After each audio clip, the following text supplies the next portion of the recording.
क्या कहेंगे? नेताजी जीत हो गई है, क्या कहेंगे? 36,542 मतों से ये चुनाव हमने जीता है।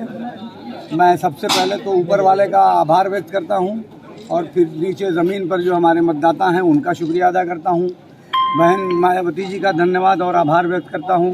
जिला अध्यक्ष जी हमारे हैं, आपका शुक्रिया अदा करता हूं। आप प्रतिनिधि हैं अतुल राय जी के, सांसद जी के, इन सब लोगों का बहुत महत्वपूर्ण भूमिका रही। जितने हमारे मतदाता हैं उन सब लोगों का शुक्रिया अदा करता हूं और वादा करता हूं कि मैं जिस उम्मीद के साथ लोगों ने मुझे इतने भारी मतों से कामयाब बनाया है, मैं उनकी उम्मीदों पर खरा उतरने का पूरा प्रयास करूंगा। पार्टी को भी मजबूत करने का प्रयास करूंगा और जनता की जो उम्मीदें हैं उनको सरकार से मिलकर उनकी उम्मीदों पर खरा उतरने का पूरा प्रयास करूंगा।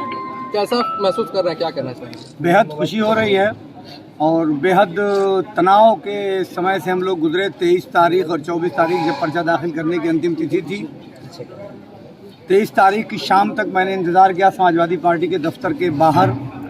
हर तरफ तमाम रास्ते बंद थे, हर तरफ अंधेरा था, मायूसी थी, कोई उम्मीद की किरण नज़र नहीं आ रही थी। ऐसे में बहुजन समाज पार्टी ने मुझे सहारा दिया। बहन जी ने मुझे फ़ौरन समय दिया, बुलाया और मुझे टिकट आजमगढ़ में रखा हुआ था। तो रास्ते में आप लोग हैरत करेंगे कि मेरा सिंबल 1 बजे रात को लखनऊ और आजमगढ़ के बीच में गाड़ी में लिखा गया और मुझे प्रभारी जो चीफ कोऑर्डिनेटर हैं डॉक्टर विजय प्रताप साहब, उन्होंने सिंबल दिया। उस वक्त आप भी मौजूद थे, जिलाध्यक्ष जी मौजूद थे और आप भी मौजूद थे साथ में। और हम लोगों ने बहुत कम समय में, मैं 8 महीने से समाजवादी पार्टी का क्षेत्र में घूम घूम के प्रचार कर रहा था और अचानक मेरा टिकट बदल गया और टिकट बदलने के बाद 15 दिनों का मुझे समय मिला। तो सिंबल लोगों को समझाने में दिक्कत हुई। ये अगर समय मुझे 2 महीने का और ज़्यादा मिल गया होता तो मैं समझता हूँ कि मेरा 7-8 हज़ार वोट और बढ़ गया होता।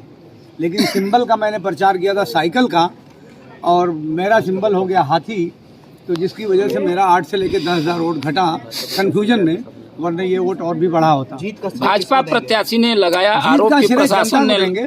जनता ही की जीत है, जनता ने बिना भेदभाव के वोट दिया है और इस चुनाव ने एक संदेश दिया है जिसे तमाम राजनीतिक दलों को और पार्टियों को समझना चाहिए। चेयरमैन साहब, इसमें संदेश ये है कि आप अगर विकास करेंगे, लोगों के दुख दर्द में शामिल होंगे, लोगों की समस्याओं का निदान करेंगे, तो आप के लिए दलीय सीमाएं, धर्म की सीमाएं और जातिगत सीमाएं टूट जाएंगी और लोग आपका समर्थन करेंगे।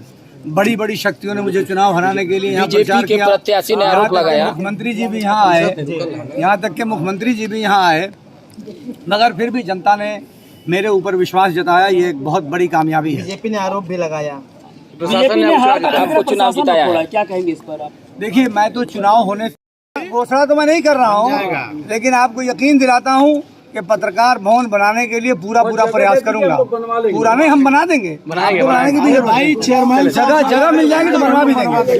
पूरा भरोसा है। माननीय डीएम साहब को मैं भली भांति जानता हूँ और माननीय पुलिस अधीक्षक जी को भी मैं भली भांति जानता हूँ। ये लोग किसी के दबाव में कभी काम करते हुए मैंने नहीं देखा। हमेशा इन लोगों ने जो सच बात है वही काम किया और चुनाव भी निष्पक्ष हुआ और जो गिनती हुई तो गिनती में भी आपने देखा होगा कि निष्पक्ष हुआ। अब भारतीय जनता पार्टी की सरकार है और वो लोग अगर ये बात कहते हैं कि भेदभाव हुआ तो ये उनके लिए शर्मनाक है, मेरे लिए नहीं है। कुछ पुनः मतगणना की बात आ रही है, रिकाउंटिंग की बात आ रही है कुछ। अब तो ये सर्टिफिकेट मिल गया, अब कहाँ से सर्टिफिकेट मिल गया। बहुजन समाज पार्टी की तरफ से अब पत्रकारों का भी मैं बहुत शुक्रगुजार हूँ कि पत्रकारों ने भी हमारी बात